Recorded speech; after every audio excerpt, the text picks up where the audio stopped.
We spend so much time fighting over what is real that we miss the fact that in a lived experiential way, we have way more in common than we disagree about.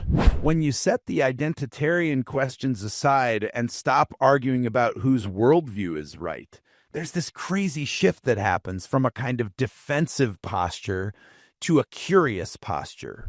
I think we should train our imaginations on a grand vision, but then we should get to the incremental work of thinking about how do we bring this down to earth and feeling the movement of the Spirit in my life, seeing that unconditional love leavens the world. And we're saying what you will do for a living is to repeatedly ignore the cries of mercy of thousands and thousands of fellow sentients. That is one of the most compelling inversions of the Edenic Christian vision that I can imagine.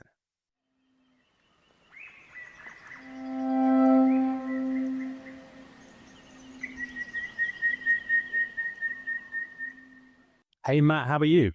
I'm great, Jamie. How are you this morning or afternoon for you? Evening. It is even. afternoon. It's afternoon. I'm still churning my way through the caffeine, but this should probably be my last one, really. Well, I'll try to keep it exciting so you don't fall asleep. Yeah, thank you. I don't think you'll have any trouble there at all. Well, it's such a pleasure to get to talk to you because we were chatting just briefly before we pressed record, and it's an honor to hear that you've been listening into some of the podcasts already. So it's great to add you to the guest list, and we have quite a few, I guess, friends or connections in common already. So I really enjoyed your episode on our hen house. I was a guest with them a long way back, and I've had Mariann and Jasmin both on as guests here. A previous guest, Christof Koch, I know was amongst the many endorsements of your wonderful book, Hungry, Beautiful Animals. And another interesting connection is, I know you wrote a chapter in The Good It Promises, the Harm It Does, which is a collection of articles challenging the effective altruist approach to non-human animal topics as well. And I've been lucky enough to interview quite a few of the other chapter authors, including Elan, Abrell, Christof, Sebastian, Joey Tuminello, John Sanbonmatsu as well. So again, I'm sort of working through the authors of that book too. Hopefully I'll tick off some of the others. So yeah, we have loads of connections, but we haven't actually spoken before. So it's great to have you on as a guest. I'm thrilled to be here, though I have to confess to being a titch intimidated by your back catalog. So hopefully I won't drop the baton here. I'm sure you won't. I'm sure you won't. So you know this already, but I guess this is a series of conversations about what I think of as the most important philosophical questions, and often questions that are strangely neglected, both in academia and in, the public sphere generally. And they include really deep questions like, what's real? How do we understand reality? How do we engage with it to try and work out what the hell this crazy universe is all about?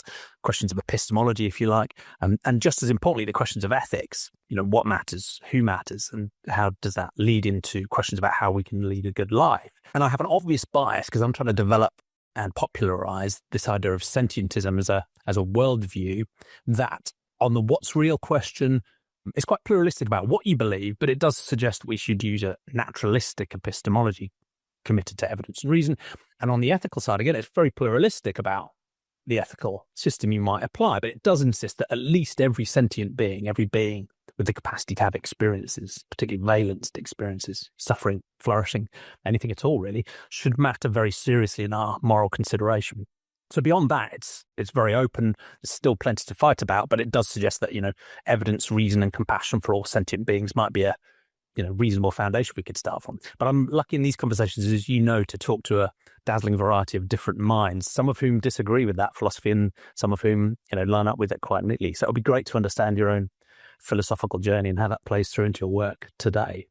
But before we get onto those big questions, how would you best introduce yourself? And it's also good timing because your new book behind you is just out. So maybe you want to introduce yourself, but also cue up the main themes of Hungry, Beautiful Animals too. But of course, we'll dig into the content more as we go through the questions we ask it. Yeah, absolutely. So I'm Matt Halteman, and I'm a kid from the Midwest. My people are agriculture people. So I come from agriculture on both sides of my family from Eastern Pennsylvania. And I'm a Mennonite boy. And so I grew up in a part of the Anabaptist tradition of the Christian faith tradition. And it's an interesting one because it's a really small group of people. And it's a group of people who focuses much more on what I think you generally call the ethics than the metaphysics. So I remember being really surprised growing up, when I got old enough to realize that other kids had different versions, right, of the Christian faith. I remember being really surprised that people were focused on, questions like heaven or hell, or, questions like who is God and what is God like? I mean, the tradition I grew up in was really focused on, well, God is love. And Jesus said that all of the law and all of the prophets come down to this: love God with all your heart, soul, and mind, and love your neighbor as yourself. And so the question in my tradition growing up was always, are you loving people, right? Because God's desire is unconditional love, unconditional grace, right? And so what it meant to be a follower of Jesus in the tradition that I grew up with, I mean, the question is always, are you being the hands and feet of Jesus Christ on the ground? That's what mattered to the Mennonites. So I didn't really have a complex metaphysic growing up. In fact, my tradition is known for not really having a systematic theology. In fact, my family, this is kind of an interesting little tidbit. It'll give you a window into the weirdness that I come from. But my family is kind of the group of Mennonite scholars that gets tapped to write the book about Mennonites in these compendiums that have a whole bunch of different denominations represented. So my dad was like the Mennonite economist, and my aunt was the Mennonite feminist theologian, and my uncle was the guy who tried to write a systematic theology from the Mennonite perspective, and no one had ever bothered to do it, right? Despite the fact that the Catholics and the Protestants had been doing this for centuries, and the Mennonites were always just sort of focused on, what happens on the ground in terms of, being the hands and feet of Jesus, showing unconditional love to a suffering world. So I'm afraid, Jamie, that I'm going to be a big disappointment to you when it comes to the question of what is real, because I've always thought that arguments about what is real tend to distract us from the real question, which is, how do we show love to our neighbors? How do we align our entire lives with an approach that lifts up the people who are suffering, that brings the people on the margins to the center? And in my experience, culture wars, debates over worldviews and et cetera, have not shown a very impressive track record of success in this regard. In fact, it seems to me that, a big part of the problem with what's going on in our world now, we spend so much time fighting over what is real that we miss the fact that lived experiential way, we have way more in common than we disagree about. And so I hope that's not too big of a letdown, right? That I've never really focused too much on the metaphysics, because it's always seemed to me that for finite, error-prone creatures like us, the really interesting conversations are on the ground, where we're grieving, where we're suffering, where we're celebrating, where we're trying to scratch out a living in a world that often pushes back in ways that makes that exceedingly difficult. I don't really have a lot of time in my life to go to war about abstract questions at 60,000 feet that cause more trouble than they're worth, when, there's people who won't be able to eat by 2050 if we can't transform this food system. I don't want to have a metaphysical conversation when we can get right down to the brass tacks of meeting the needs that we all have in common, regardless, right, of where we come down on the metaphysical issues. And that's not to say I don't think this stuff is important. I think somebody needs to answer these questions, or at least take a stab at it. I agree with my mentor from Notre Dame. The first graduate class I ever had was with the philosopher Peter Van Inwagen. And he said about metaphysics that human beings trying to do metaphysics is kind of like a dog walking on its hind legs. It's possible, but it's incredibly awkward and not ultimately super successful without an awful lot of practice. Yeah. And I share a lot of the frustration with metaethics metaphysics, because metaethics too, to be honest, but because sometimes it can seem just so abstract that it's like an intellectual exercise that actually seems to have become disconnected from our understanding of reality. And in that context, although I have a particular stance on epistemology, and that's led me to a particular set of stances, credences on ontology, what I believe or what I have some degree of confidence in at the moment, I'm a massive fan of freedom of belief, freedom of religion or non-religion, plurality of different views and opinions, because partly I think that's an important aspect of a naturalistic epistemology, that we can explore stuff in an open-minded way. So closing down those avenues, doesn't make sense. And some of those debates aren't really relevant on the ground anyway, so why get lost in them? And I guess the reason I do focus on epistemology in this sentientism idea is, I guess there's two reasons. One is I just think that using a naturalistic approach probably gives us a better chance of understanding reality than other approaches, in that we're trying to use information from reality to try and understand reality in a very simple sense. Open-minded, humble, comfortable with uncertainty. We change our minds when the evidence changes. That sort of style of thinking. It doesn't guarantee we'll be right. We'll still make mistakes, but hopefully we'll have a chance of realizing those mistakes and changing. Whereas maybe some other modes of epistemology that might be less open to challenge or less open to change or less open to dispute, which might be more faith-based or revelation-based or authority-based, I worry that there might be some arbitrariness there, and those routes might give us an accurate understanding of reality. But I think you'd be pretty lucky for them to do that, whereas an honest engagement with reality might work. So there is just this sort of pure intellectual, I think it's the best shot we've got of understanding the world. But the reason I care about understanding the world isn't some abstract intellectual exercise. It's largely because I want to make the world better. And if we want to try and make the world better, it's useful to have an understanding of it. So in a way, the way I sometimes carve up, the facts and the metaphysics stuff is, I think there is some stuff where you can have reasonable disagreement and it doesn't really matter to the stuff you were talking about on the ground. But sometimes it does, right? So sometimes good, compassionate people can do terrible things because they are just wrong about reality, right? They've just got the facts wrong. And there's so many examples of where that can happen. And also sometimes people's ontology and the things they believe about reality can actually lead them to warp or undermine what otherwise might be a really richly compassionate ethic. So in a way, the topics of ontology I think are important are the ones that then have a bearing on the stuff you were talking about, okay, real beings suffering, how do we make things better, or at least not make them worse? So hopefully that gives you a sense of, I sort of agree on the metaphysics stuff, right?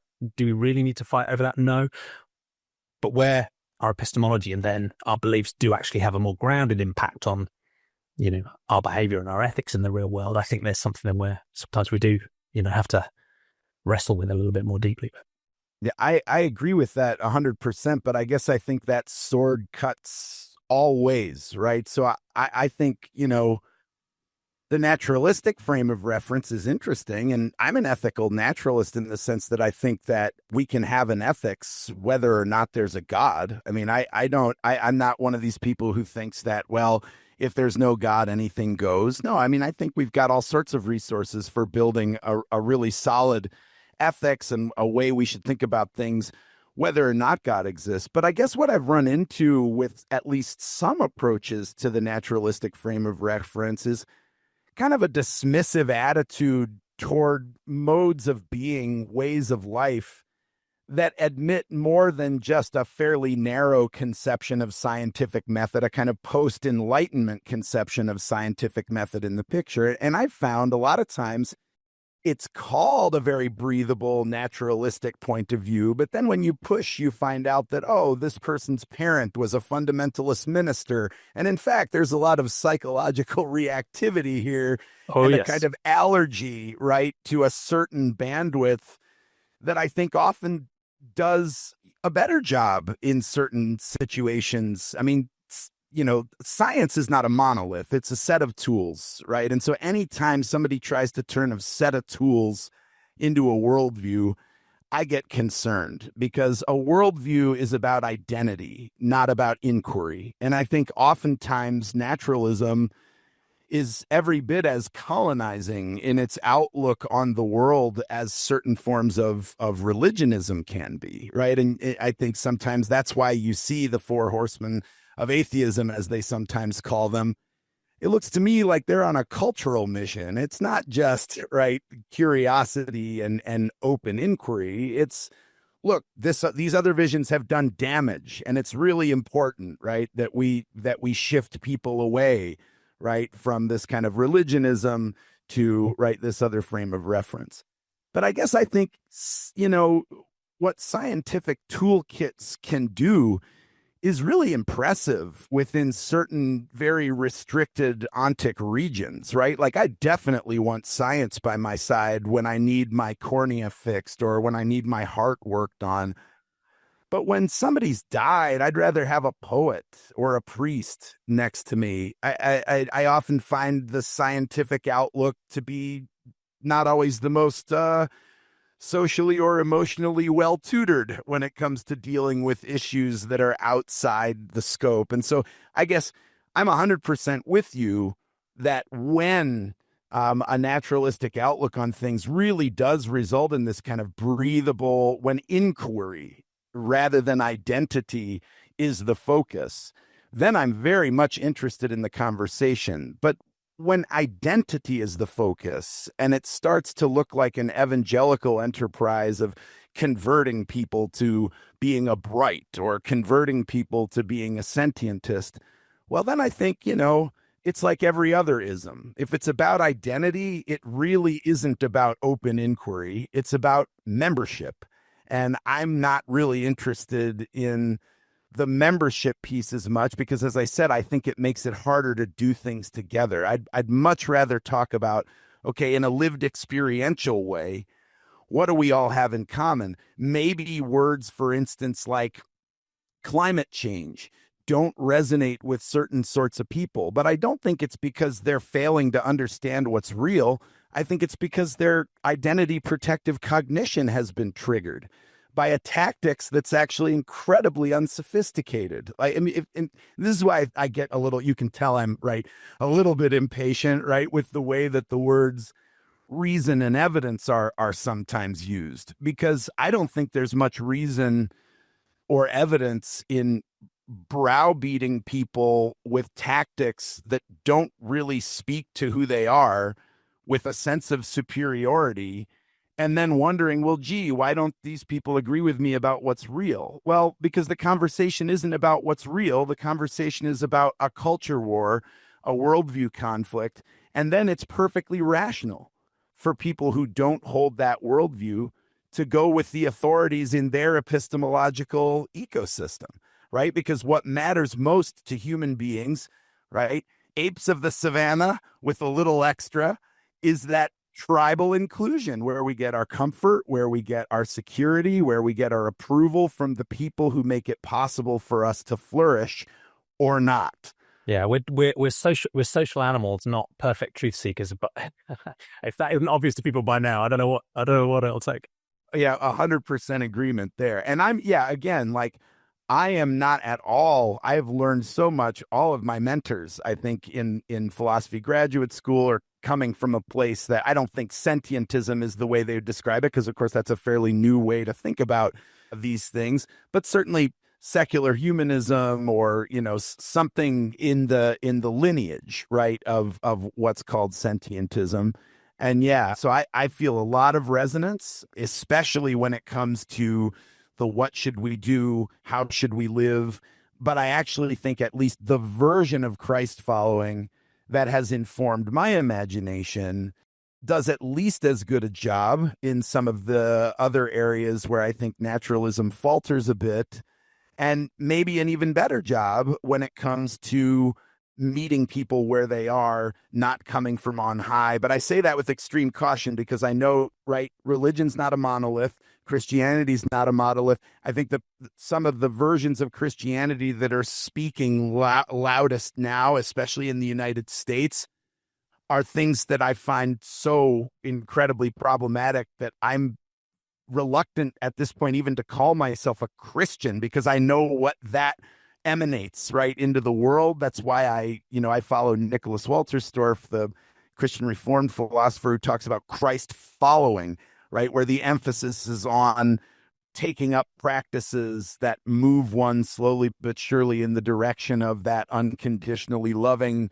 work of renewal in the world. And I'm lucky, right, to come from the Mennonite tradition where we really emphasize that. I now teach at a college that's affiliated with the Reformed tradition in historic Christianity, where the emphasis is again very much on transforming and renewing work to make the world a better, more beautiful place. But I know that's not the way we Christians have spoken into the world loudest most recently. And so I want to say with extreme humility that I understand the frustration, right, that Sentientists and many others, including some Christians from lesser known traditions, right, have with the way that we're publicly showing up these days. So I hope that all makes sense. It does. And I think we'll come back to some of those themes later on as well. And I'd wholeheartedly agree with some of the limitations of those who claim they're taking a naturalistic approach, because I think if it does become an identity-driven thing and it becomes very narrowly focused on the scientific method as the only way of understanding the world, it can become its own dogma. And some of the people, some of the four horsemen you talked about, maybe instantiate that in tone and style. And sometimes, I mean, I've learned a ton from them. It's when it moves in that metaphysical direction and you start to wonder, is this their best sentence? Right. Yeah. And that's a trap that I think everyone can fall in. Absolutely. To whatever your epistemology is, whatever your worldview is, and someone who claims a naturalistic worldview, I think, has a particular obligation not to fall into that trap, because the whole point is to be anti-dogmatic. The whole point is to be humble, open-minded, change your mind as the evidence changes, not to get stuck with the wishful thinking, right? So if you as a claimed naturalist fall into those traps, you've got an even stronger obligation than most others. And that's partly why I try to talk about it being a naturalistic worldview rather than a scientific worldview, because I think the scientific method is just one, toolbox that you can use to understand naturalistically. That's helpful. I think of evidence in quite a broad sense, because I think, I'm not doing any science, but I'm pretty sure this mug exists, right? I give it 99.9% chance, right? And I haven't done any science. I'm just using my senses. Maybe it's an illusion. You could be skeptical of your own, but my own personal experience, my senses, my lived experience is a form of evidence as well that we shouldn't discount or disregard. We can be skeptical of it because we can be misled, right? Because we're, as you said, evolved apes, right? But we can think very broadly about the types of evidence, and we can apply the appropriate skepticism. It's not just, old men in white lab coats doing experiments and then that's the answer that shall never change. So it needs to be quite broad. It needs to be flexible and have that uncertainty, that comfort, saying, well, I don't know, I'm not sure, right? I'm using credences instead of beliefs and so on as an approach. So I totally agree about the problems of that becoming narrow and identitarian and almost its own form of dogma. Right?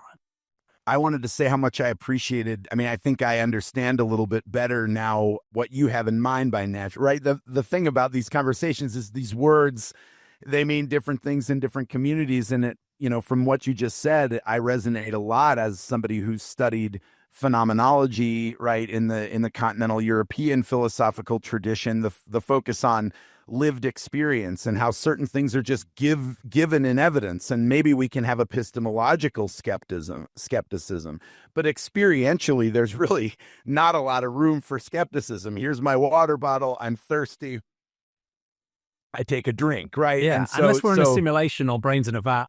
Right. But then again, notice that's an interjection of the epistemological point of view, because in a lived experiential way, that is an objectifying infringement, right? When we're simply living it, that doesn't show up until we're at a distance from the experience. That can show up as a question mark, but once that happens, we've entered into this theoretical or epistemological attitude where we're standing at a distance from, what you might call the raw experience, or at least the hermeneutic intuition, right? As Heidegger and Gadamer and some others might say. And many would argue that whether we're in a simulation or not, you're still having the experience. So 100%, it's still there, right?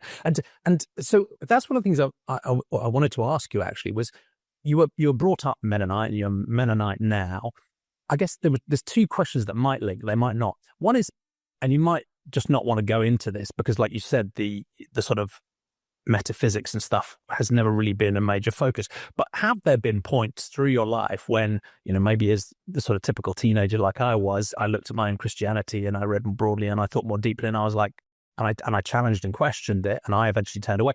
Have there been points where you've, questioned the sort of central tenets of the worldview you were brought up?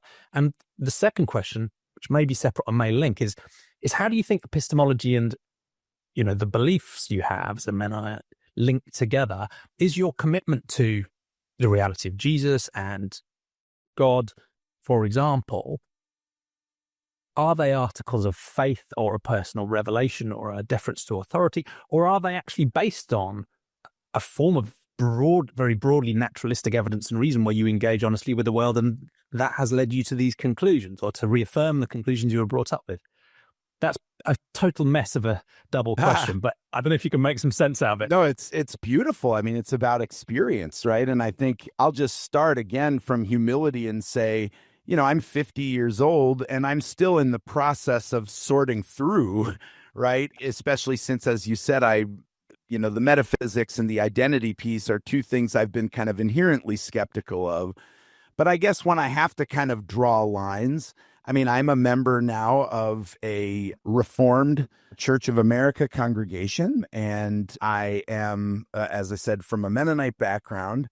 My approach has always quite different from 1500s Netherlands, I think, isn't it? Oh yeah, yes. I mean, it's and especially the institution where I teach. I mean, we're always, we're one of those places where nobody's happy. The progressives think we're too conservative, and the conservatives think we're too progressive. And I actually really love teaching here because there's a surprisingly wide bandwidth of ideological diversity here, which not many universities in the United States can say these days. I mean, if you're at a big American Research One university, it's going to have a very progressive lean.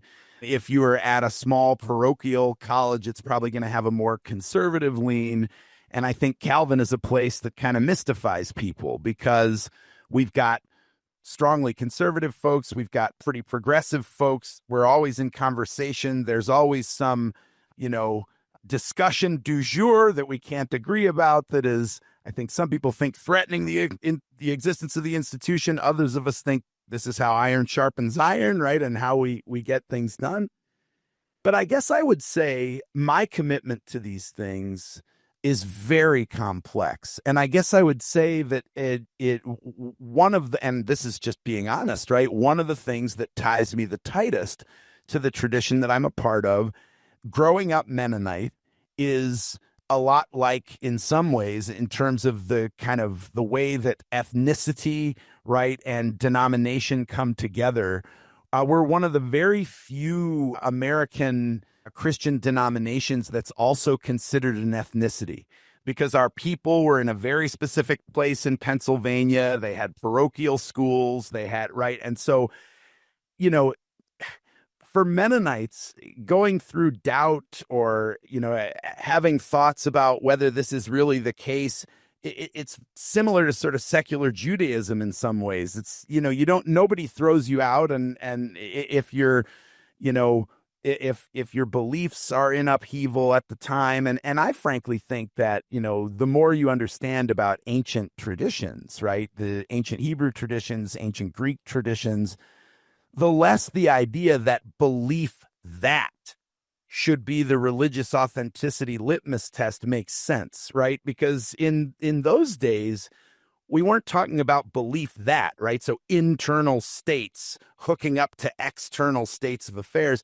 We were talking about belief in a kind of spiritual casting of the die, right? So when a mother says about her child, I believe in you, she's not saying, here's a list of propositions that I believe are true. She's saying, I'm spiritually aligned with your flourishing. This is where I cast the die, right? And in both the Mennonite tradition and in, the Reformed tradition that I'm a part of now, at least for me personally, and then, the mentors, the philosophical mentors, the philosophical theologians from this tradition that kind of brought me on the way to it, people like Nicholas Walterstorff and Alvin Plantinga and others, there's a real experiential component personally, right? Where it's not so much about, well, it's a foundationalism. Our worldview is the best worldview. And the reason it's the best worldview is because of all this apologetics stuff.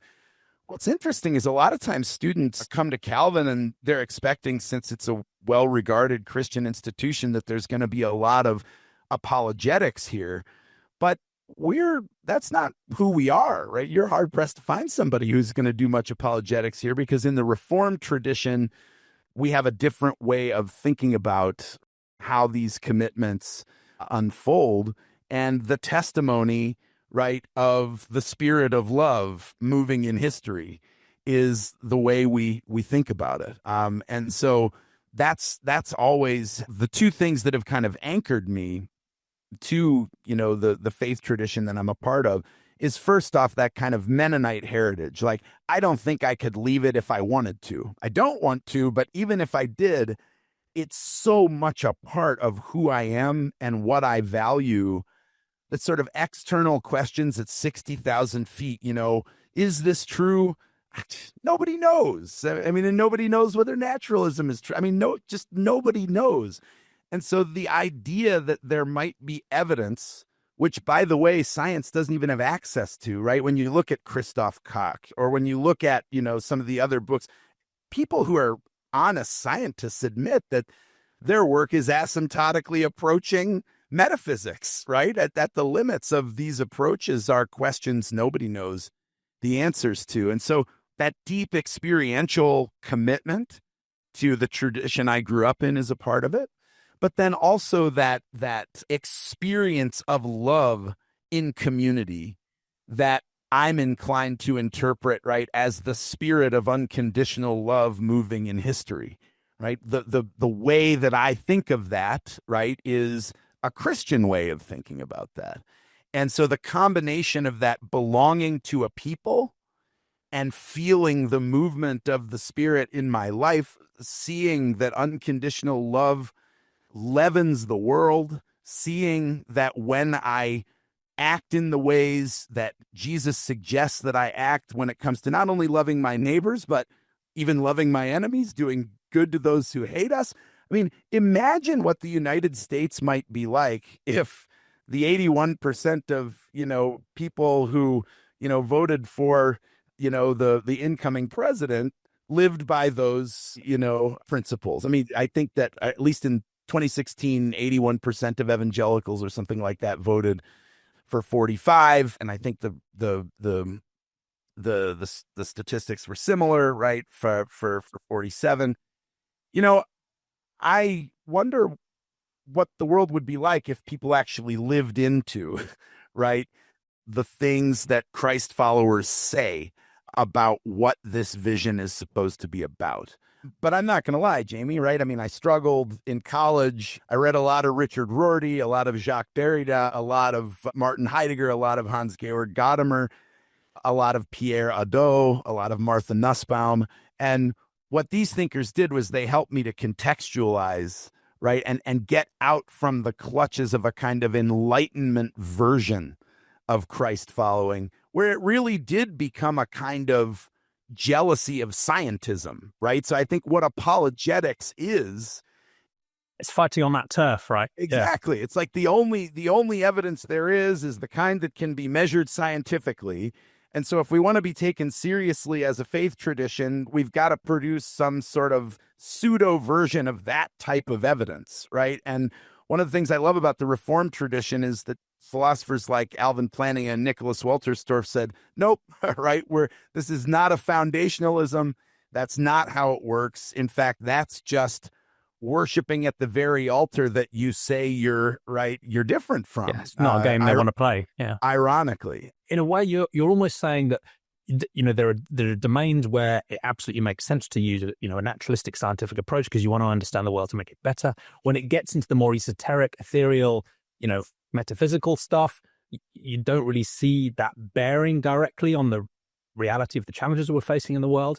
And well, or I'm willing to say, okay, in this case, I liturgically affirm the vision of my people. I don't know, belief in, I mean, I think as an adult, if there's one thing we all know, it's that you don't wake up with the same internal furniture every morning. And even from day to day, as our emotional and social relationships ebb and flow. I mean, for me anyway, I don't have much control over my beliefs. And I'm tempted often to be an involuntarist about belief, where I think we just don't have, right? The fabric of the real imposes certain beliefs or doesn't.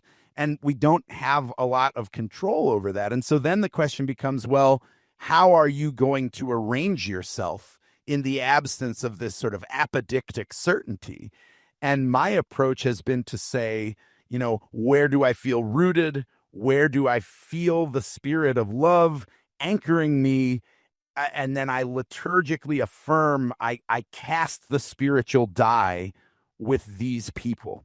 And I'm not sure it's possible. I mean, and I never speak for other people, but I'm not sure it's possible phenomenologically for anyone to do more or less than that. I mean, I meet very few people who after 2 beers are like, this is what my beliefs are. I have control over all of them. I've come to certainty on these things. This is how right? I mean, most adults I have a 98% credence in X, Y, Z. Yeah. I mean, I guess I've met a few of those as a philosopher. They're out there, right? And I've learned a lot from them. But at the end of the day, I think a lot of us end up, we Christians call it liturgical affirmation. Other traditions call it different things. But I think we all have things that we sign on to with the spirit of our being. That's the only way I can think of it, right? To say is like, we all know, and this is something I talk about a lot in my book, we're extremely complicated, right? We're not sort of agents who are transparent to ourselves. We have intellectual parts and emotional parts and social parts. We're physical organisms, right? We have the moral point of view that complicates things at a much higher altitude than what's going on the ground. And so who we are as people in ebbs and flows back and forth between and among those different parts of who we are at different times. And so at some point, if we want to be a functional part of a loving community, right, that raises us up and delivers a casserole to our house when we're getting radiation treatment and takes care of our kids during the ice storm and et cetera, we bind ourselves to those groups through something like an affirmation of a vision. But it strikes me that it's just wrong-headed to stand back and say, well, let's atomize the vision into these 360,000 propositions, and then let's go through and see if we can check off every single one of those propositions at every single moment of the day. That just strikes me as a very anemic, that's a bloodless way to think about what participation in a tradition is like. And so I always try to be honest that I think participation in a tradition is extremely complex, because I think I have a lot of students who, they get to university, they read some things, and they suddenly think, well, right, if belief that is the one and only thing that my spiritual authenticity depends on, then at this moment, I must be an atheist. And I always think, well, that's an incredibly simplistic way for a complex adult agent to think about something as complex as their spiritual life. And by the way, atheism, I mean, I'm okay with agnosticism. Atheism seems like another fundamentalism to me. I mean, how could you know? And why would you want to define your life in opposition to an idea? That's never really made a lot of sense to me. I mean, I think by the same token, maybe someone's an invisible pink hippopotamus. I mean, I don't believe in invisible pink hippopotamuses, but I certainly don't define my life around a culture war with people who do. I don't find it particularly interesting, because to my mind, it's just an opinion about one ontological question, right? I think the only reason it's interesting is because so many people believe the opposite, and believing the opposite is such a cultural force. That's why there's a sense of needing the A to go against it. But and that's really important. I think you're right about that. That obviously there aren't huge groups of invisible pink hippopotamus electing dangerous leaders, for instance, or something like this. And I think that's partly the motivation for. I mean, that was partly my journey as well, because I went through the sort of agnostic atheism thing and thinking, well, this isn't particularly interesting. but it was only humanism and then sentientism, then I was like, okay, now I can engage with this because I have a broader epistemology about how to understand the world. It's not just about this one question. And then the ethical question will come on to next, right? Because atheism doesn't really tell you much about it. And I also think that the vast majority of atheists would actually say, well, in technical terms, there may be a really strong agnostic, right? They might have I've come across very few atheists who say, look, I'm 100% sure. Because to them, I would say, you're dogmatic. You're not taking a naturalistic approach. If you're 100% sure of anything, that is by definition of a dogma, right? Because no evidence will change your mind. So you might call yourself an atheist, but you're no longer a naturalist in that sense. But I think most atheists are, they would just say, well, either I don't believe in God, but is there a little wiggle room? Yeah, of course. There should always be some wiggle room. That's been my experience too. And culture wars with atheists have never been interesting to me. Like, I like to learn from everyone I come across. And, my library is full of books written by people all over the worldview spectrum. And I think they're at their best when they're not defending a worldview, right?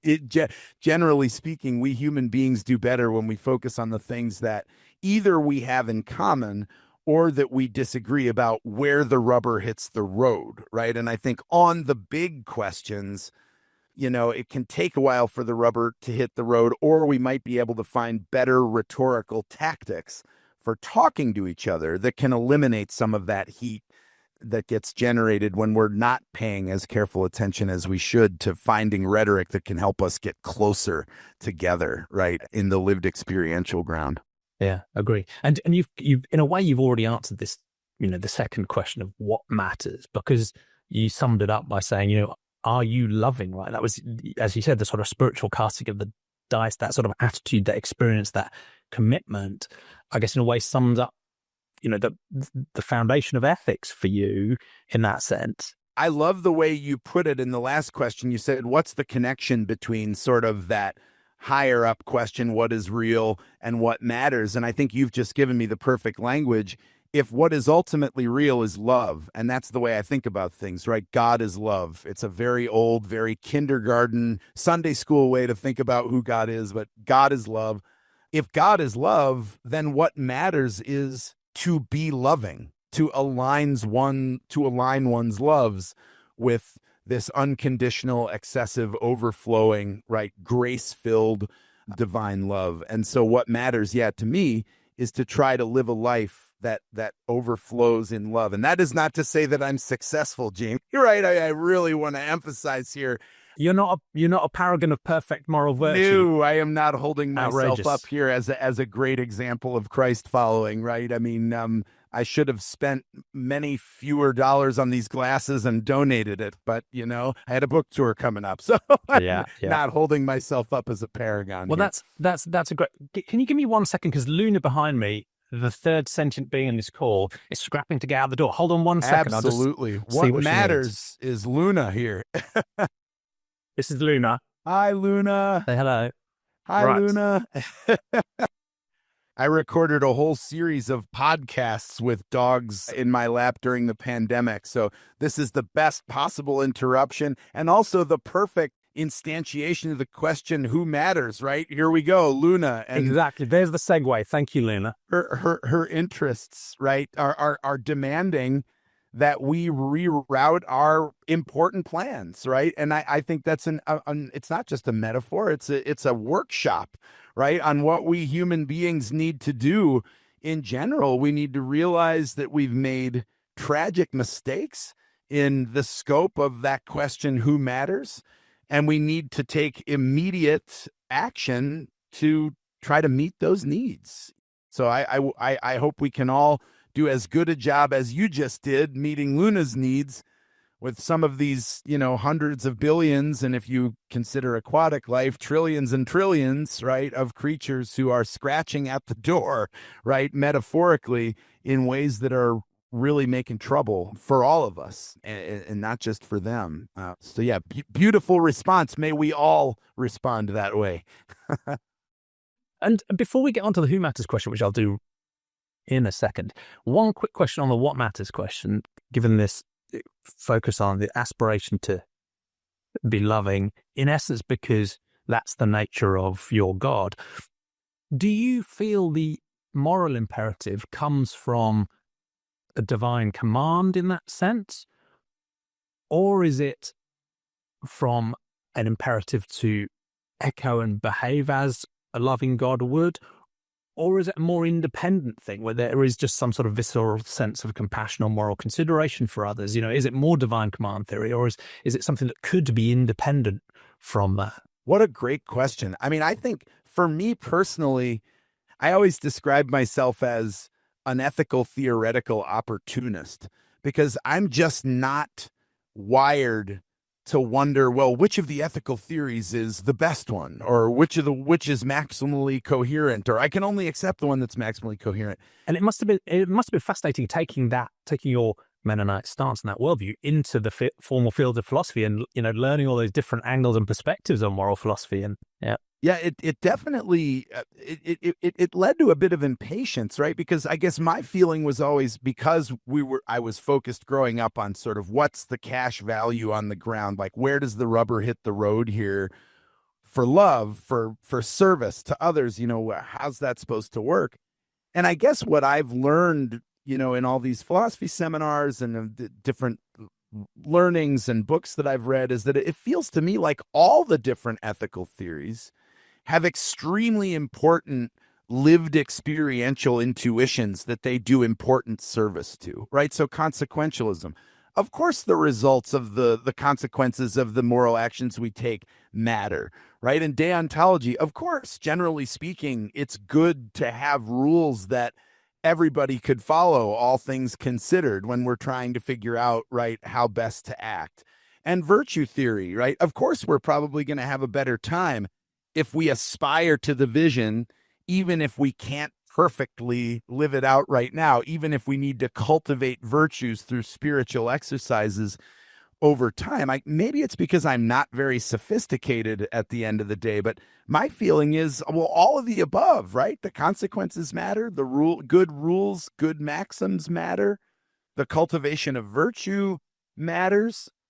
For me, the tradition I grew up in didn't emphasize divine command as much. It emphasized, I would describe it as a kind of implicit virtue ethics where Jesus is the ideal practitioner, right? So the idea was, well, how should I act in this case? Well, remember those little plastic bracelets? Maybe mercifully you don't, right? If you come from a different background, but the what would Jesus do bracelets, that became kind of a joke. And that's not the tradition that I grew up in, but it does capture something of the spirit, right? Of the tradition I grew up in, because the question was always, well, if we want justice and joy in our lives, not just what's fair, but what serves flourishing, then acting in as close to an unconditionally loving way as we can, finding daily practices that will push us in the direction of a life cut out of that shape,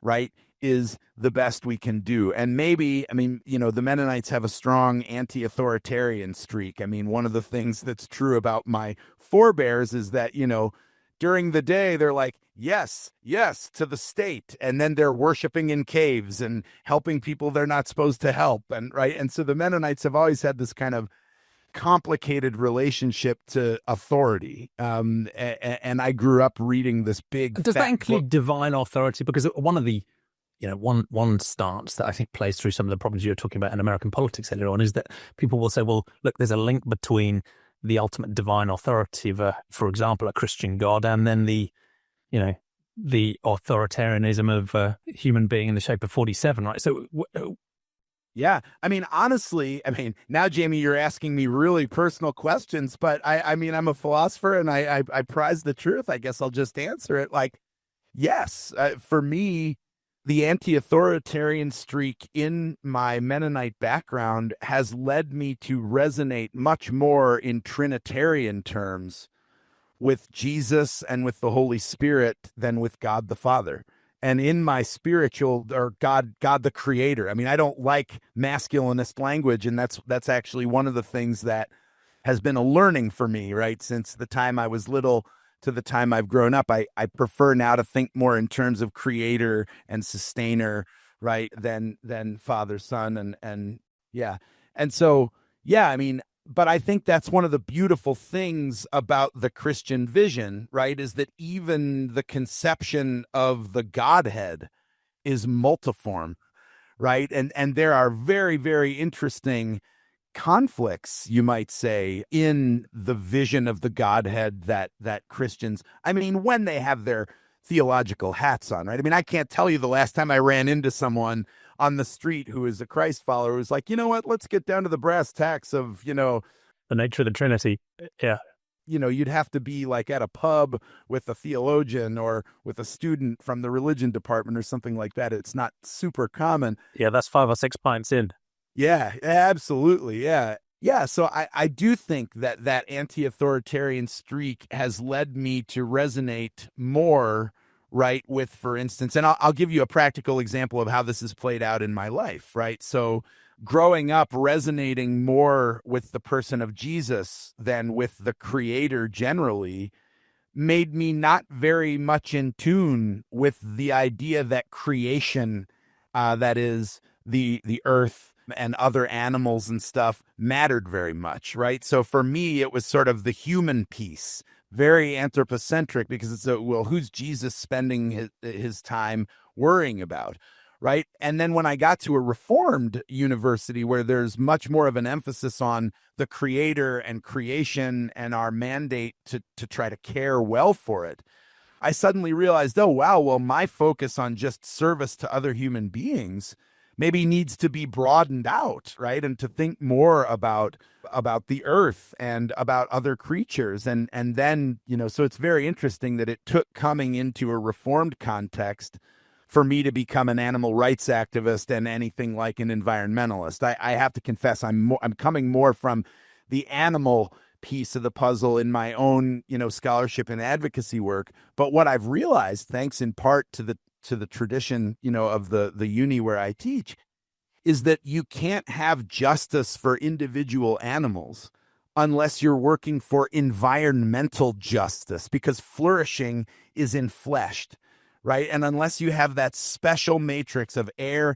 and soil and food and competition and community with the fellow members of your species and the other species with whom you're in symbiotic relationship, you can't flourish, right? And so it's interestingly that I went from caring about, members of other species first to caring about, right, the so-called environment, because I when I thought of the environment as something separate from sentience, it was hard for me really to resonate with the need to be concerned with it. But when I saw the environment as the soil from out of which sentience springs, right, I came to realize that, oh my goodness, environmental justice is probably the beginning and the end of compassion for sentience. Because if we don't have this place to flourish as enfleshed organisms, we're not going to be able to make a go of it. Not you, not me, not anybody else. And that was something that it took more of an emphasis on the creator, right, to see that sort of bigger picture from a higher altitude. And so in some ways, being at Calvin has, I wouldn't say that it's stamped out the anti-authoritarian streak, but I guess it's given me a more expansive picture of what the creator piece of the puzzle, right? Someone who cares about the whole ball of wax and not just service to other human beings. Yeah, that's been a learning that I've had in this tradition. Yeah, thank you. And that sort of who matters journey is fascinating as you've gone through that. What did that feel like, I guess, psychologically and socially as you went through that process? Because I've heard you explain in other places that, in a broad sense, you grew up as a very normal American person living in a normal American way, and this developing thinking about who matters and broadening that scope out has some pretty radical implications for who we are and how we behave. And so what was the journey like for you? Yeah, absolutely. It was complicated and long, right? So I talk in the second chapter of Hungry, Beautiful Animals about, just how dyed-in-the-wool Midwestern, my experience really was, right? I was like on the football team and a really big no-neck weightlifter, right?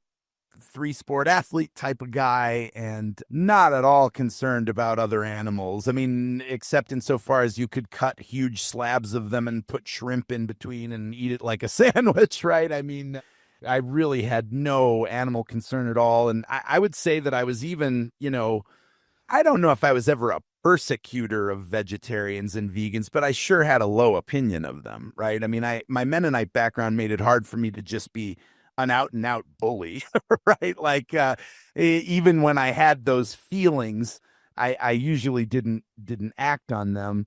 But when I got to college, philosophy, which was taught to me as the lived pursuit of wisdom in your everyday experience, really broadened the scope of my interests, right? And seeing it as a way of life attracted me to elements of the philosophical tradition that were concerned with lived experience and not just a kind of logic or disinterested perspective. And so that's why I went into phenomenology as a graduate student, because I wanted philosophy, the lived pursuit of wisdom in our everyday affairs, to serve the lived experiential ground, right, where we find our agency, right? And for me, that was much closer to the ground than some of the metaphysical and epistemological questions, felt to me, at least at the time. And then this is very odd because I didn't start as a food ethicist. In fact, I think some of my colleagues are cross because they hired me as a 19th and 20th century French and Germanist. And then about, just a few years into it, I suddenly veered into this seemingly completely unconnected, fascination with animal ethics. But in fact, it's a very straight line. And the line is this, Jamie. If philosophy is concerned first and foremost with living the examined life, right, then philosophy has to be committed to getting into those things that we're not likely to be reflective about.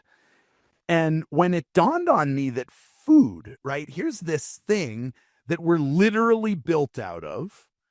All of our cultural identity is sort of shot through with our favorite foods. We express ourselves socially through celebration and in mourning, right, with the special traditional foods we eat, right? We use food as a way to become the athlete we've always wanted to be, or to show that we belong in this class, the country club set, or, right? I mean, it's everything. Yeah, back to the identity question as well, yeah. That's right. Food is everything. It's shot through every last part, the physical, the social, the emotional, the intellectual, and the moral. Bullets, Bible, and beef. Yes, absolutely. And it never once occurred to me that one ought to be reflective about this. And of course it doesn't, right? Because eating is sort of like it's like the language you grow up speaking, or it's like the air you breathe, right? It's so fundamental to your being that it doesn't show up as something to reflect about. And in the odd chance that it does show up as reflection worthy, it's the last thing you want to look at, right? Because it's incredibly painful to try to think about things that are this close to us in a disinterested way. Well, that fascinated me, right? That here I am, I'm a philosopher, I'm 30 years old. There's this thing that I'm doing every day without thinking about it at all, despite claiming that I'm trying to live the examined life, despite claiming that I want to, be pursuing wisdom in my everyday affairs. I've never once thought about it. And by the way, the system that produces this food that I love to eat is, on a wide variety of fronts, objectively catastrophic, right?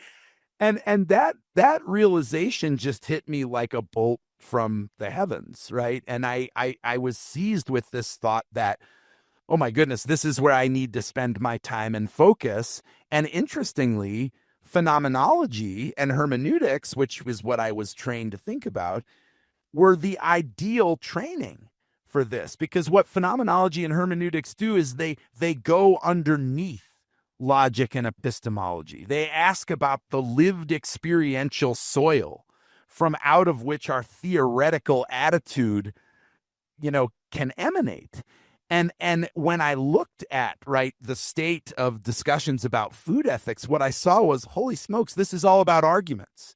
But the thing is, the arguments aren't going to get us anywhere because we're not good at reflecting on the food issues. And so we of want my to work, we want to lead the examined life, but we don't want to examine our social norms. No way. Because the driving theme is, I'm a good person, we're good people, my people are good people, therefore the things we do must be good. So, Absolutely. I will examine, but I'll examine other stuff.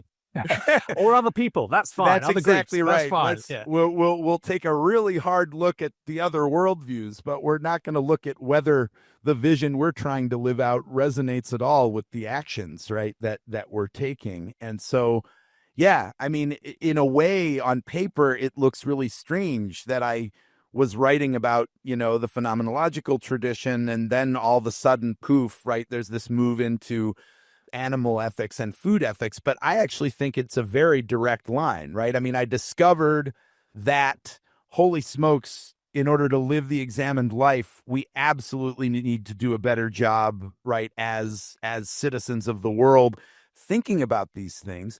But the standard analytic philosophical tools, the logic, the arguments, the direct rhetorical tactics, they don't help. In fact, they trigger identity protective cognition. So it's not that people, right, really believe that these things aren't true or that science isn't real or anything like this. No, when they get a brain tumor, guess who they're going to say, Jamie? They're going to see a brain surgeon. They're not going to a car wash, right? So, I mean, it's not that people don't believe that there are real things and that there are experts who have more truck, right, than just some person on the street. It's that in that moment or in this broader cultural conversation, identity protective cognition is making it more important for them to identify with their group, double and triple down in that identity proposition in order to stay with the tribe, right, than to adopt this sort of high altitude thing that's become a football in identitarian politics that opens them then to this risk, right, of no longer fitting in. And so I realized, wow, this is an opportunity to bring the tools of hermeneutics and phenomenology, which are concerned precisely with the origins of logic, the existential soil from which our theoretical attitude, right, emanates. And that's the approach that I've tried to take. And I think, readers of my work who have a philosophical background will see it's all still hermeneutics and phenomenology. I mean, Hungry, Beautiful Animals is absolutely emanating, right, from that hermeneutic tradition in philosophy. But I try to do it in a way that doesn't require that people have read Heidegger, Gadamer, Derrida, etc. Yeah. Yeah, no, that's a fascinating journey. Thank you. And in a way, it ties into one of maybe the naivety about a worldview like sentientism and its limitations, because in a sense, it's focusing on the epistemology and how we understand the world, and it's focusing on a moral philosophical stance about who gets included, right? But in a way, the science and the philosophy are pretty straightforward and quite easy, right? Those aren't the dark heart of the problem. The dark heart of the problem, as you say, is in hermeneutics, and it's in positionality, it's in power, it's in social norms, it's in human psychology, it's in political will, it's in, all of that stuff. That's where the work really is, I guess. Beautifully said. I guess that brings us beautifully onto the final big question about how do we make a better world, given everything we've talked about and the challenge you've laid out, that just, having an argument isn't enough to help people go on the journey that you and I have gone on, even though ours were quite long and painful. We sort of made some progress in the end, which is more than most people. How do we help people find a way forward? And I think what you've done in Hungry, Beautiful Animals is tell quite a distinctive, hopeful, you call it even a joyful story about how we might go. So I don't know if you had any sort of macro views about a sort of utopian vision for the future, or whether it makes more sense to dive into, Hungry, Beautiful Animals and how you think humanity could radically change our role with respect to non-human animals. We should probably do the latter, really. Yeah. Well, I mean, I think in some ways, in the same way that when we were talking about, right, epistemology and who matters, I think it's a similar sort of thing, right? I mean, if love matters most, then paying really careful attention to the ways we articulate love in our communities becomes the most important thing. And I'm not interested in a colonizing approach. I'm not interested in going into other people's traditions and saying, your tradition has to look more like mine. But I am interested in learning as much as I can about what love and connection and joy look like, right, to different communities. And then empowering the because leaders of it's there in all of those communities and worldviews and cultures going back through the entire of human history and maybe even longer, right? absolutely. And it's a huge motivator, right? I mean, think about how many self-help books there are out there about happiness and joy and how do we reestablish connection and how do we get out of, there's no more bowling leagues and there's no more people getting together here and the church membership is dwindling and right there's this great cultural narrative of disintegration and disconnection and a lack of trust that makes it really hard to get together and do these big bold things, right, as a group. And at the same time, people are desperate for meaning, and I'm desperate. Yes, these yes. two relate, right? There's maybe an answer here, but that's why, I mean, I don't know if I have a theory of change. I'm skeptical of, as you've seen throughout this conversation, anytime something emerges with a capital letter, right? Capital theory of change, capital C, the Derrida reader, that comes up and says, well, now, wait a minute, right? It's always going to be strategic and adventurous on the ground. We're not, human beings like us who are finite and error prone. I think we should train our imaginations on a grand vision, but then we should get to the incremental work of thinking about how do we bring this down to earth in the way that our particular, peculiar, very limited talents and gifts will allow. And that's why in Hungry, Beautiful Animals, I think as a philosopher, I'm humbly recognizing that I'm one of millions and billions of people with one set of tools, right? And what I'm trying to do with my set of tools is say to people, hey, going vegan is like an inner soil amendment that will enable you to scatter better seeds in all these other places, right, where you're going. That's what a philosophy professor trained, right, in this tradition can do. But what I emphasize in chapter 7 is that our goal setting, and in chapter 8, the disciplines we find to help us move incrementally toward those bigger visions, those are going to be different from community to community. And that's why, right, you mentioned having read the good it promises, the harm it does. And I think I was among the more conciliatory voices in the volume as far as, right, I'm always looking for common ground, even when I think there needs to be serious criticism. And I resonate with a lot of the more stringent criticisms that were made in that volume of certain types of EA approaches. But one of the things that I've been trying to say to my many friends, right, who are thinking in an EA sort of frame of reference is, if we really want to be efficient, we've got to pay very careful attention to what efficiency looks like within the communities, right, that are working for change. A one-size-fits-all is not going to change the world. And this is why, Jamie, right, I've focused a lot of my work, not just for identitarian reasons. I mean, it's true. I come from a religious background. I'm part of a Christ-following tradition to this day. But let's be honest, there's 5.8 billion people in the world whose ethical and spiritual visions are anchored in some religion, right? 2.2 billion of those people are Christians. And a lot of people in the contemporary environmental, food justice, and animal rights movement, let's just say they haven't had the most winsome and inclusive attitude, right, to those 2.2 billion Christians, those 5.8 billion people from all religions. Now, that might be well-deserved, right? As I've said, some of us Christians have not behaved in the most socially responsible ways lately, myself included. And that's, I think we're all open to that critique. But I guess I think it seems very strange to me to argue that the world needs to be changed in these radical ways and not to empower the most sophisticated tactics and strategies possible for billions and billions of people.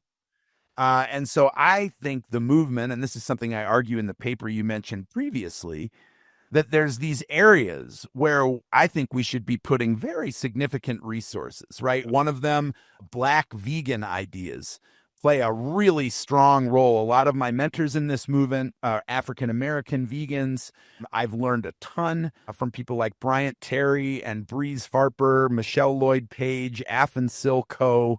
And, their work is, I think, transformational, right? The holism of the work, the emphasis on joy in the work, right? It's everything that a stringent focus on argumentation from a disinterested standpoint is not. And I also find it, and I'm very much an amateur, but there's also a fascinating and I think creative and distinctive link between the non-human animal question and many of the problems we face in intrahuman ethics. And this idea, for example, that, the concept of the human has not applied to every Homo sapiens, right? And the only way, if you're an outgroup Homo sapiens, if you want to join the club, you have to be more like us, as you were saying earlier on. So, and the linking of those concepts with the concepts of animality and the very idea of exclusion and so on, I mean, just mind-blowing stuff, even from a sort of amateur perspective, yeah. And so it's not surprising then, right, that when you look at the groups that have the biggest share at this point, I've read that 8% of African Americans are vegans now, while only 1 to 2% of the general population reports that, right? So these are communities, and no community is a monolith, right? I mean, I always hesitate to say black or brown or whatever it is, because we're all, even when we have identitarian politics to work from, our communities in different parts of the country are different and inflected in different ways if there's a religion involved or whatever.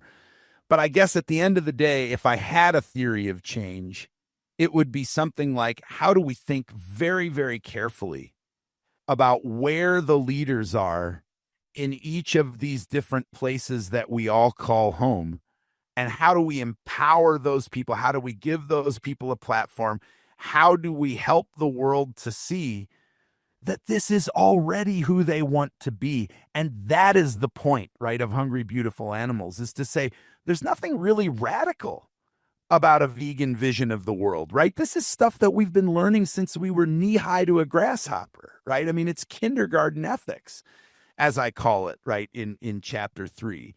And to see this, all we have to do is to think about, right, one of my favorite examples, to think about how horrified a parent would be if, upon reading to their child E.B. White's, famous children's classic Charlotte's Web, their child was like, you know what, I'm rooting for the butcher here. I'd like to see Wilbur carved up into chops, right?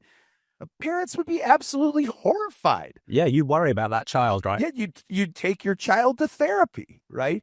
And so why is it then that we socialize as we become, older and older and eventually enter adult life to be completely, right, inoculated against concern, right, for members of other species? It's a perfectly natural, and not that I think natural is necessarily right. I mean, there's all sorts of problems with trying to build an ethics around what's quote unquote natural. Oh, yes. But it comes easy, right, to us when we're very little, to want a world where not just Homo sapiens, but everyone who draws breath and has an interest in flourishing gets to do that.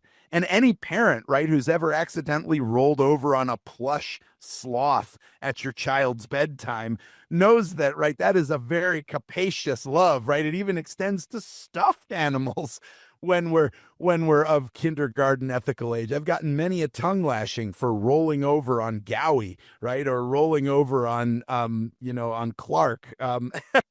And so I think the message that I would like to, get out to as many different people as possible by way of the leaders in each of those communities, and, finding them, the podiums to speak of their joy in this regard, is that, look, to be who we already believe we are, we need to move in this direction. To be more fully who we thought we already were, we need to go vegan. We need to set our aspirations on this vision of the world where all species kinship, right? That is where our imagination should land when it comes to our vision. And then we need to get to work intimately understanding the workings of our own inner lives, intimately understanding the work of the broader systems that we gear our talents and gifts into for the purpose of service, for the purpose of love. And then we go out into the world and try to do a better job, right, of living into those kindergarten ethics. And interestingly, right, kindergarten ethics is pretty standard across the major religions, right? I mean, you can choose East, you can choose West, you can choose Middle East. There aren't too many ethical systems that I know of, religious or otherwise, that don't resonate deeply with kindergarten ethics, as I describe it in chapter 3. And that was the whole point of that chapter, right? Is that you don't have to have any radical transformation here. On the contrary, all you need to do is take a look at the beliefs, the feelings, and the values that you've been striving to instantiate in your daily experience on your best days. You can't do it every day, on your best days, since kindergarten. And what you'll see is the vegan vision resonating back. These are values that most people already have in theory, right? I mean, if we describe veganism as a philosophical stance that's against exploitation, suffering, at least needlessly causing them, and then a practical philosophy that's, tries to avoid causing those things to the extent we can, almost everyone has that vegan philosophy in theory, and certainly in kindergarten. I run workshops about worldviews and these types of ideas in schools, even with 5 and 6 year olds, and they're quite often better philosophers than the average adult on Twitter because they're brave enough to expose this stuff and engage with it and plug it to. And that's partly where my hope comes from, and I think yours too, which is on the one hand we have this sort of powerful dead weight of social norms and constraints, and we're more about belonging and identity in social groups than we are about truth finding and doing the right thing. Right? So that's a really difficult challenge to face. But there's so much hope in the fact that, in a way, we're not really trying to persuade people to change their minds. We're helping them with the joyous path of becoming more in alignment with the way they already feel and the values they want to express. Yeah. And that's why I try to make a distinction in Hungry Beautiful Animals between veganism. I think when people, and I don't mean this about sentientism per se, but I worry about isms, because I think when people hear an ism, they go immediately into worldview, identitarian ways of thinking, right? And so I tried to say, well, look, I'm not trying to convince anyone to adopt veganism. Or to become a vegan, I put a badge on you. Yeah. Exactly. What I want us to think in terms of going vegan, right? This idea that there's this vision of the world, all species kinship. It's a very, very messy set of paths. It's not a path because, I love the activist Adrienne Marie Brown. She's written this book called Emergent Strategy. And in this book, Emergent Strategy, she talks about the messy beauty of transformation. And she says, we're not going to find the world we want to live in until we get comfortable with the fact that there are going to be many, many feet on many, many different paths, right, to get to this vision that we all generally agree, right, that we want to see. And so I have a very pluralistic, right, theory of change, which is why, at least initially, I thought I was skeptical of EA, because it initially looked to me like EA was going to be one size fits all. I think now there's been a pivot a little bit, at least not so much maybe with the long-termist piece, but with other parts, I've heard much more about really careful sensitivities to communal, right, the communal epistemologies. And so I think maybe I was working, with a caricature perhaps initially. But I love this idea that there's this vision.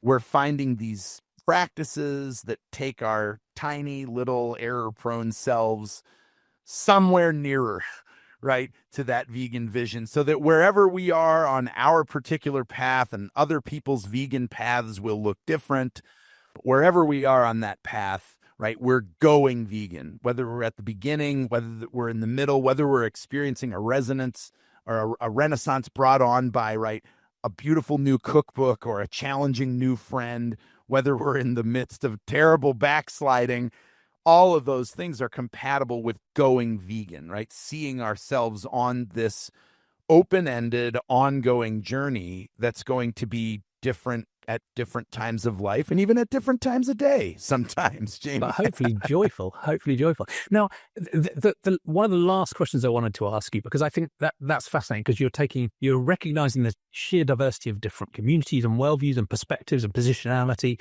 You're hoping to tap into that latent compassion or, love that can easily extend beyond species that exist in those communities, and helping people to find their own path to free themselves up towards moving in that direction.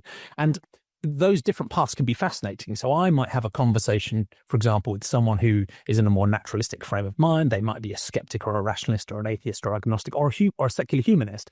And there's there are certain levers I can pull in my conversation with him. I can say, look, you're committed to a naturalistic understanding of the world, and here's the evidence about non-human animal sentience. Let's talk about moral philosophy. You're committed to universal human rights, but why is a species designation morally significant? Don't you really care about humans because they're sentient beings? Oh, look, and there happen to be some others, right? So there's paths I can follow talking to that sort of audience. What story do you tell when you're working with maybe a more conservative Christian audience? Because I think I love the approach you're talking about, because you're saying, look, we focus on the issues where the rubber hits the road. Let's not get lost in metaphysics or, who believes in exactly what, or apologetics, right? Let's focus on where the rubber hits the road.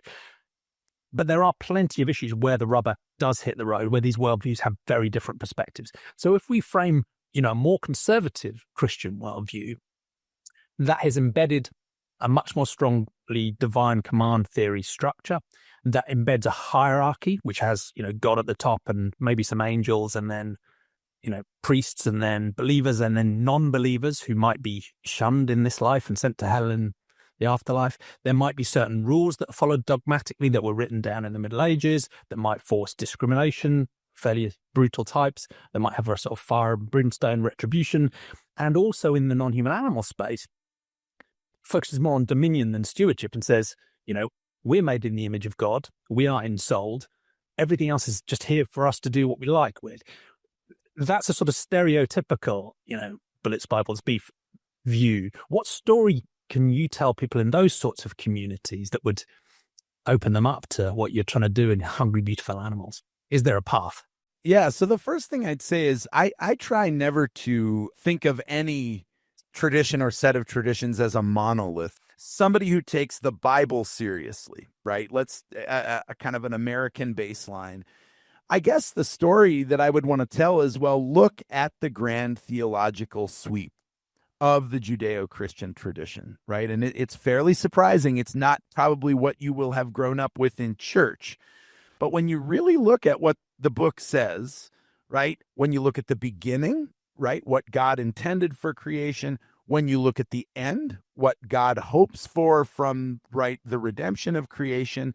Shockingly, at least to me, when I first started digging into these issues, you've got Eden, which is a vegan paradise in which the first dignity bestowed upon human beings by God, the very first way that human beings are invited to try to, right, inhabit the divine image, right, of grace-filled creative love. What's the first thing that God, right, in the Genesis narrative invites human beings to do to be more like God?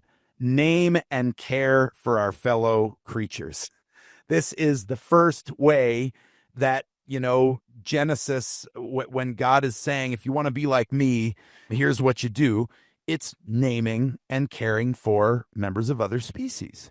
So Adam and Eve weren't hunting and chewing on steak, or? Indeed not. In fact, it's very interesting, too, that when the permission to eat animals is given, right, in the Noachic covenant, the language is very interesting, right? It's these animals are given into your hand, which is actually a military metaphor, right? So I think a lot of times, I know growing up, I sort of thought, oh, well, to the extent that I was taking the Bible seriously as a young person, right?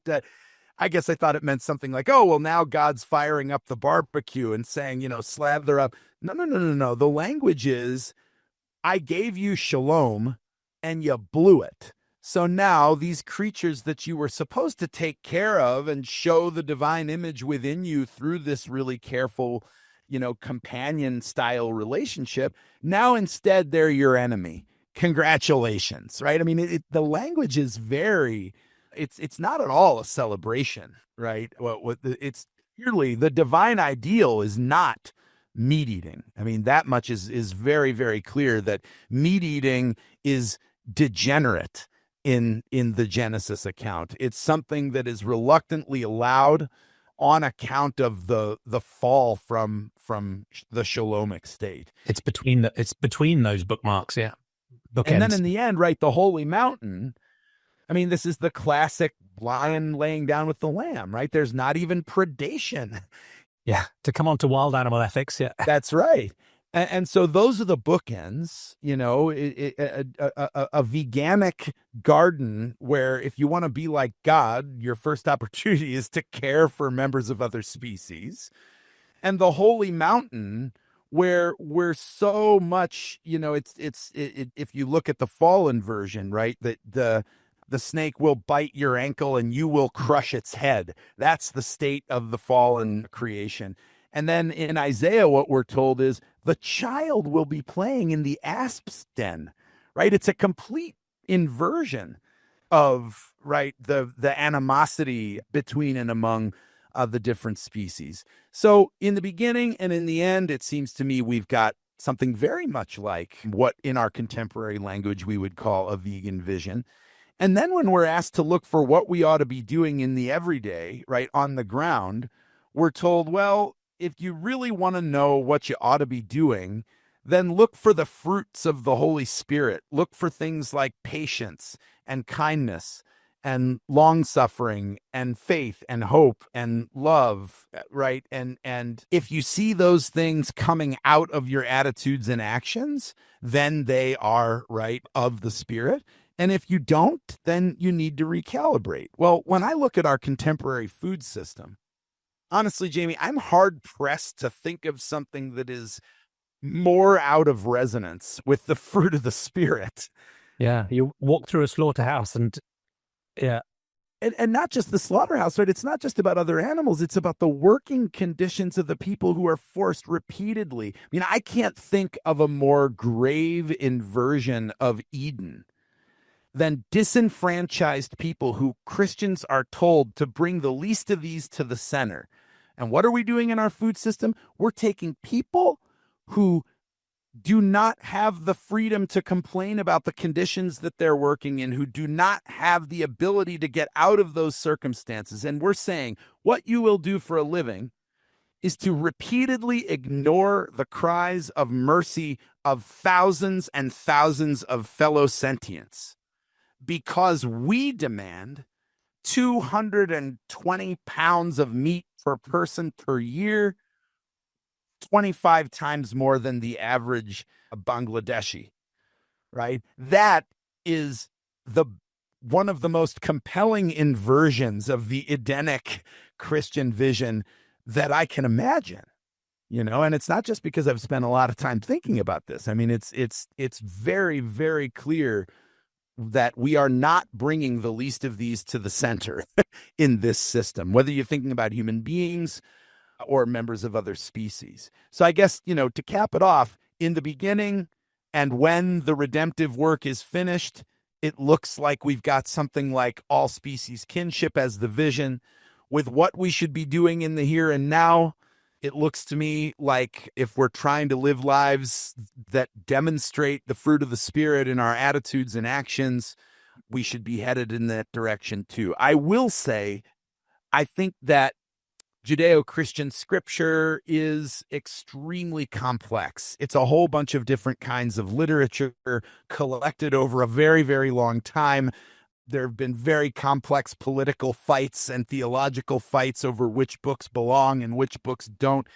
So anyone looking for a super highway to a very clear-cut ethic, the one true Christian diet, is going to end up frustrated, which is why none of my work is like, if you're a Christian, you ought to be a vegan, right? That's not the position I take. What I try to say is, look, on balance, when you think about what is the broad vision, what is the ideal, it's clearly all species kinship. When the question is, what practices ought we to cultivate in the day-to-day, it's attitudes and actions and accompanying practices that push us in the direction of all species kinship. Is that going to be a stringent veganism in every case? No, right? There's going to be cases where communities don't have food autonomy or have to eat what they get at the food pantry. Or there's going to be college students who have already paid for a 21 meal plan and they're not going to have good access to the cutting edge plant-based foods. So maybe veganism isn't possible, but I think going vegan is absolutely possible, right? Saying, well, I'm locked into this 21 meal plan. Maybe I'm not going to be stringently, plant-based in what I eat. But you know what I'm going to do? I'm going to learn how to cook these things on the margins so that when I do have food autonomy, when I can move off campus, doggone it, I'm going to get an apartment with 2 other people who are also interested in moving in that plant-based direction. That, on my view, is going vegan. It's moving in the direction of that vision of all species kinship to the extent that one's talents, gifts, and circumstances enable that, right, in this moment, rather than having the obligation and the judgment and then the exclusion, that identitarian, right, you're either in or you're out, and what you do now, once and for all, either qualifies or eliminates you. I don't think the transformation of our food system lies in that identitarian direction. I think it lies in meeting people where they are and inspiring them to see the joy and fulfillment of becoming more fully who they thought they already were. And that's what Hungry Beautiful Animals is trying, in my own finite error-prone way, to do. It's not going to be everybody's ticket, but hopefully some people will resonate. Yeah, thank you. And as you said before, people can find variants of that path, whatever their background, whatever their culture, whatever the group they're in. They might, listen to the story you've told from, for example, a Judeo-Christian context. They might come to it through the ideas of a hipster in a dharmic religious context. They might come to it through, compassionate humanism that then broadens out into a sentientism. But there's plenty of paths. And I really like the way you framed this idea that instead of a sort of identitarian separation between all those different groups and paths, that we can agree to disagree on some stuff. There are some things that we will, we'll have differing belief structures, we'll have different epistemologies, but where the rubber hits the road, hopefully we can all collaborate, work together on moving towards putting that at least sentiocentric compassion into practice. And that's certainly the approach we take within our sentientism communities, because they're open to absolutely everybody. So we have plenty of people with, a non-naturalistic epistemology or religious context or backgrounds, and we can have fascinating discussions, right? But it's not an exclusionary thing where you have to sign up to, you have to sign up to believing that astrology is not real before you're allowed into the group, right? We can agree to disagree about astrology, right? Or homeopathy or whatever it might be, or whether there's a God. But, when the rubber hits the road, we can find practical, compassionate ways of moving forward together, hopefully. And that's so beautiful, Jamie. And that's been my experience, right? Is that when you set the identitarian questions aside and stop arguing about whose worldview is right, there's this crazy shift that happens from a kind of defensive posture to a curious posture, right? Because if I'm no longer in the comparative mode of thinking, well, which one of us is in the final analysis correct? Right? As long as I'm in that posture, I'm not going to be curious about the other person's experience because it's going to be a defeater for my own. But the minute I pivot, right, from defensiveness of worldview to curiosity about tactics and to curiosity about modes of inquiry, then I can find these absolutely incredible and liberating practices from these other approaches, right? And so as a Christian, right, I mean, my imagination feeds on the Christian all species, vision of things, but I've learned a tremendous amount from Jain philosophy, right? And from Buddhist philosophy, and especially Buddhist practices, right? I mean, some of the practices I've gotten, certain forms of meditation that I practice, I didn't learn them in Sunday school, but doggone it, they've really reinvigorated some of those virtues that I learned about in Sunday school, but never really found quite the right practice to, to animate. And so I think once you can pivot from identity to inquiry, you have this beautiful move from defensiveness to curiosity. And in my experience, when everybody's curious, man, the potential for collaboration is just incredible. And it's just so exciting. You can feel the difference in a room where people are excited to learn from each other versus where people are kind of measuring and comparing, right, where they stand in the final analysis. It's a palpable difference, and it's one that I think we want to move toward. Completely. And I'd, of course, argue that curiosity and inquiry is absolutely central to being, having a naturalistic outlook on life. I mean, it's the absolute essence of humbly trying to understand reality as we find it, by regardless of your worldview. I think that's absolutely central to our ability to collaborate together and understand each other. So yeah, 100%. Yeah. Well, thank you so much. It's been a fascinating conversation. I'm very aware I've taken more of your time than I asked for. I didn't even realize. I thought maybe we still had 45 minutes left, but I see that's into the next rotation. I could quite happily talk to you all evening, but I should let you go at some point. Oh, let's do it again sometime. I mean, it's just such a joy to find areas of common ground. And also, I just can't thank you enough for giving me an opportunity to stand at your platform. I mean, I feel humbled given how many others have stood here before me, but it's really been, the time has flown. So thank you so much for this opportunity, Jamie. Likewise. It's such a pleasure. Well, I can only offer you a tiny audience, but they're the best sort of people. So yeah, excellent. We make up for quality what we lose in quantity. But it's been such a pleasure, inspirational. Thank you so much. And what's the best way of people obviously buying your book? That's the most important thing, but also, I don't know how much social media you do or website. I'll put links in the show notes, of course, but where would you point people?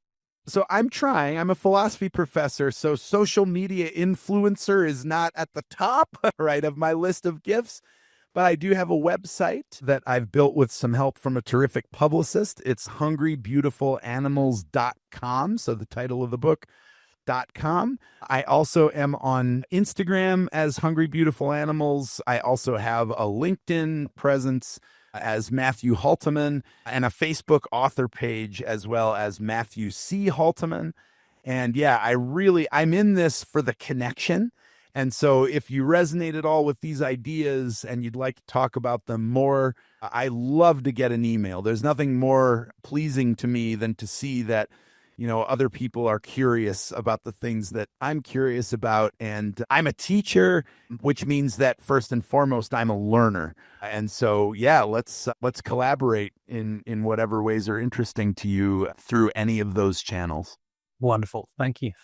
Well, thank you again. It's been a real inspiration, and appreciate you laying out such a joyful path for us.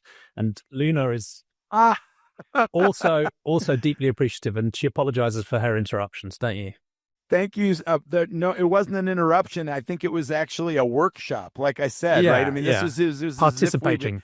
Exhibit A, right? Cross-species participation in the workshop, yeah. That's right. All right, well, take care, Matt. Thank you again. All right, thank you so much. Please do stay in touch. I certainly will. All right, will do. Take care.